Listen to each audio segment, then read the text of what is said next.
नमस्कार मित्रों, आज हम आपको एक दो नहीं, एक साथ तीन बहुत बड़ी खुशखबरी बताने जा रहे हैं या यूँ कहें सुनाने जा रहे हैं। तो पहली खुशखबरी हम आपको जो देने जा रहे हैं वो है सोने से जुड़ी हुई।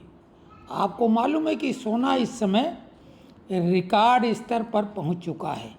1 लाख रुपए को तो उसने बहुत पहले ही पार कर लिया था, अब वो 1.25 लाख की तरफ बढ़ चुका है। और अभी कुछ ही दिन पहले खबर आई थी कि जबलपुर के पास 2 लाख मीट्रिक टन का स्वर्ण भंडार मिला है। लेकिन इसमें किंतु परंतु के रूप में खबरें चली।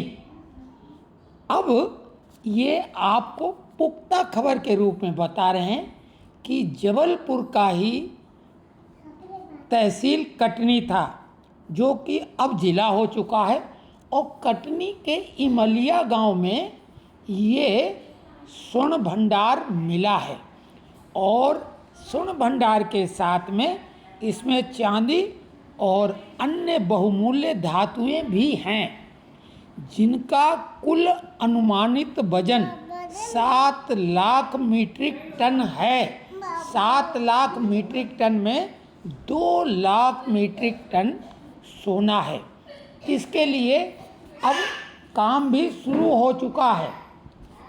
मुंबई की private company prospect resource minerals को 50 वर्ष के लिए खनन का ठेका दे दिया गया है।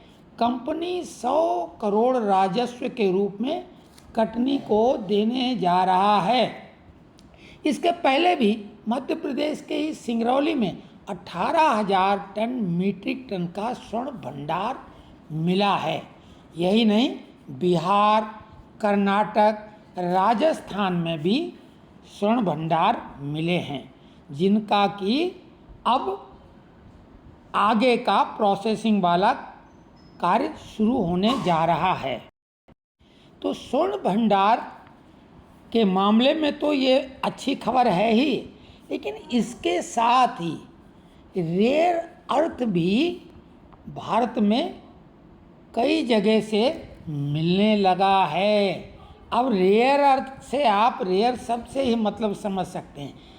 कुल मिला के जो एक कहावत है कि जैसी नीयत वैसी बरकत, तो मोदी जी के आने के बाद देश धीरे ही सही लेकिन लगातार आगे प्रगति पथ पर बढ़ रहा है।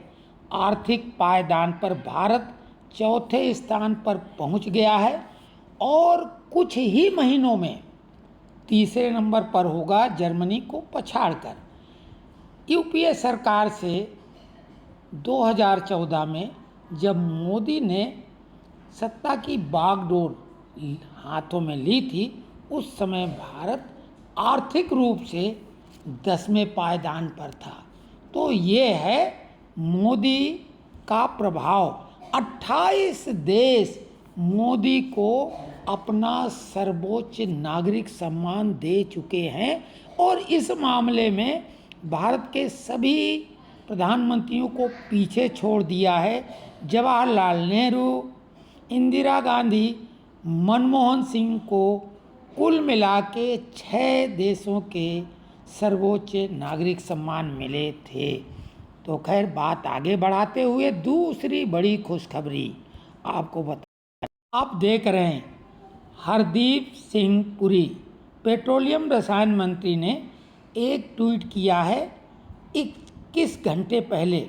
एक्स हैंडल पर जाके आप स्वतः देख सकते हैं। हरदीप सिंह पुरी के अकाउंट को आप खोलें तो ये ट्वीट मिल जाएगा। 2 ट्वीट इसके बाद भी वो कर चुके हैं और उन्होंने कहा, an ocean of energy opportunities opens up in the Andaman Sea, very happy to report the occurrence of natural gas in Sri Vijayapuram 2 well at a distance of 9.20 nautical miles 17 kilometer from the shoreline on the east coast of the Andaman Islands at a water depth of 295 meters। तो ये tweet बड़ा है, आप जाके check कर सकते हैं।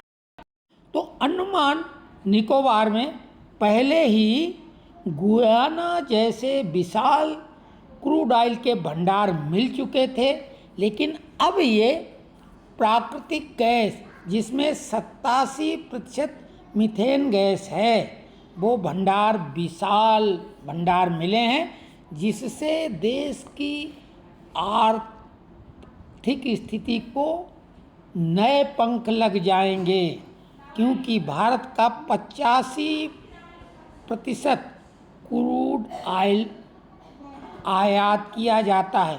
तो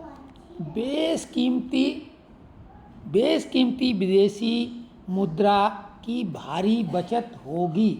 इसके अलावा उत्तर प्रदेश, बिहार, राजस्थान और आंध्र प्रदेश में नेचुरल गैस और क्रूड ऑयल के विशाल भंडार मिले हैं।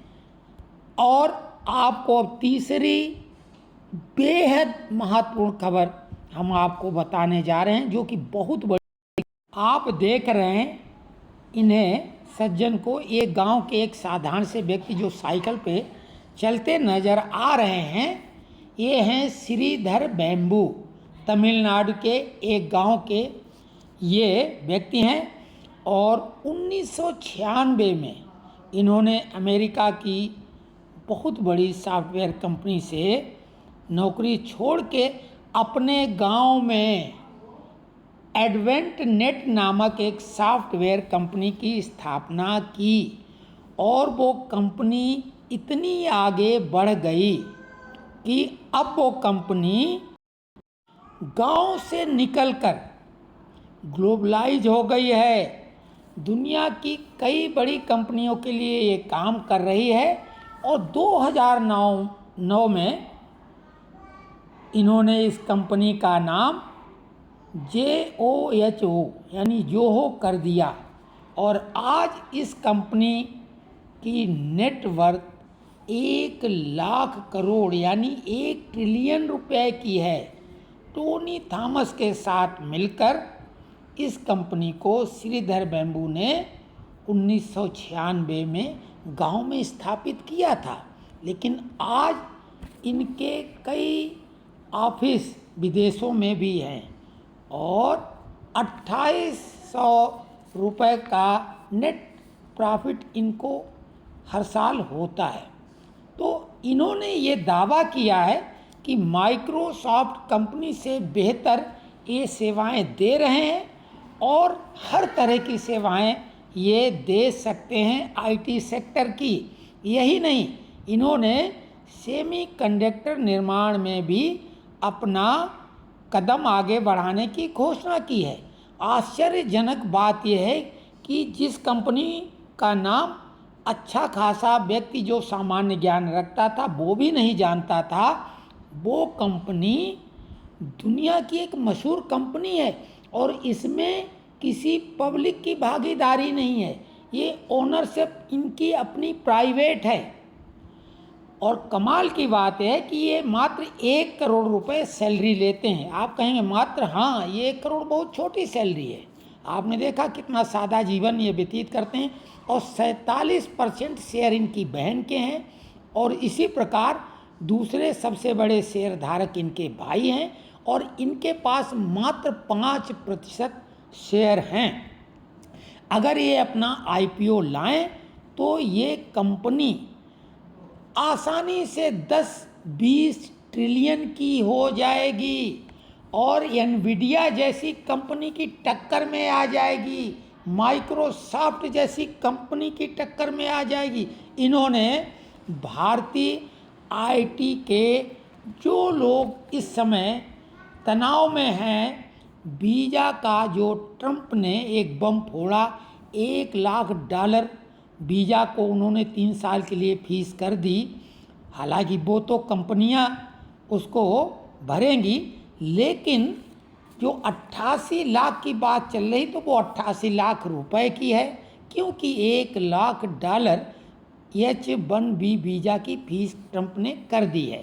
तो खैर ये तो एक बात है, लेकिन सेमीकंडक्टर के मामले में भी और जो सॉफ्टवेयर का काम है, आईटी सेक्टर का काम है, वो सभी काम श्रीधर बेम्बू जैसे व्यक्ति उनसे बेहतर सेवाएं देने के वायदे के साथ अपना आमंत्रण उनको दे रहे हैं कि आइए भाई हमारी कंपनी में आइए। तो ये भारत के लिए तीन बहुत बड़ी खुशखबरी हैं। और स्वाभाविक है आपको अच्छा लगा होगा, हर सच्चे भारतीय को ये खबर अच्छी लगी होगी। तो कमेंट्स करें कि ये कैसी जानकारी लगी। इससे पहले हमने वीडियो डाला था, उसमें आवाज़ गायब हो गई।